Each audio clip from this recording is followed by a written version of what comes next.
I'm going to foam roll my ITB and release it.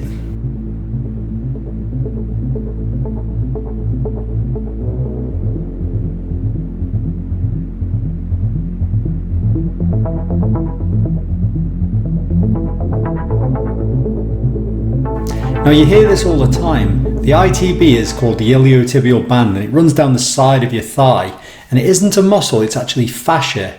Now people use foam rolling on this because often they feel like it's tight down there are trigger points down there, and they feel better after they foam roll it. It's painful to do it and they feel better after it.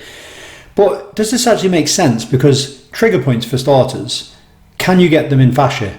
Doesn't appear so. Muscle is a contractile structure. Muscle can contract and relax and regulate its tone, and certainly the stretch reflex, which is what you're impacting on with the trigger point release and fascia release, foam rolling type sort of things and stretching, is acting on muscle. Fascia is meant to be a tight structure, a restrictive structure. If it was actually flexible and gave, it wouldn't actually transmit its force along its length to where it's inserting, which means it would be no use. It wouldn't be doing what it needs to do. And the ITB is no different to this. So just because you foam roll your ITB and you feel better, is that actually helping the ITB?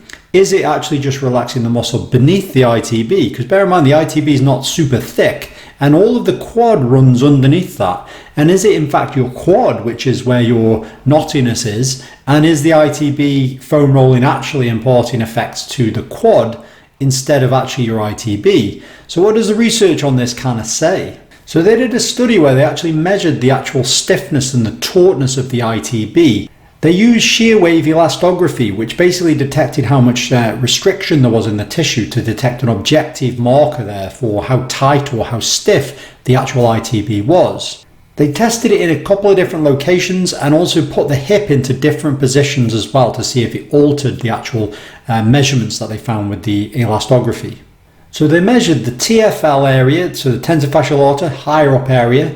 They measured the ITB, and they also measured around near the patella. So there was a higher, a middle and a lower portion. They were actually measuring this restrictiveness, this tightness in the ITB. They measured it with the hip in 0 degrees, so neutral position, and they also measured it in 10 degrees of hip abduction.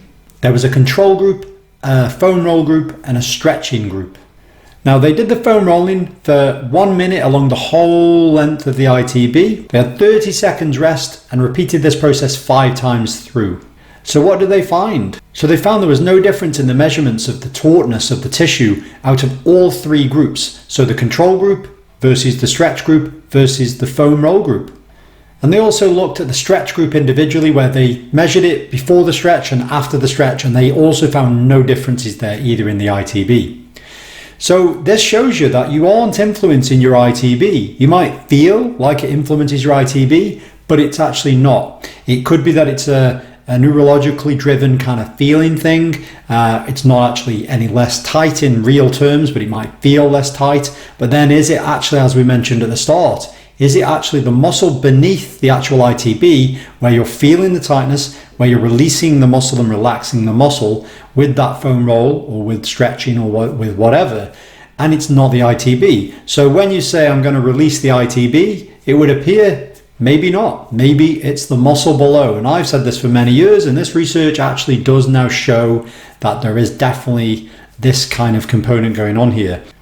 So anyway, interesting study there, and food for thought certainly for people who use foam rolling. It doesn't mean you shouldn't use foam rolling, because you are probably relaxing something that's tight, but it's not necessarily your ITB. Anyway, that's it for this video, and I'll see you next time.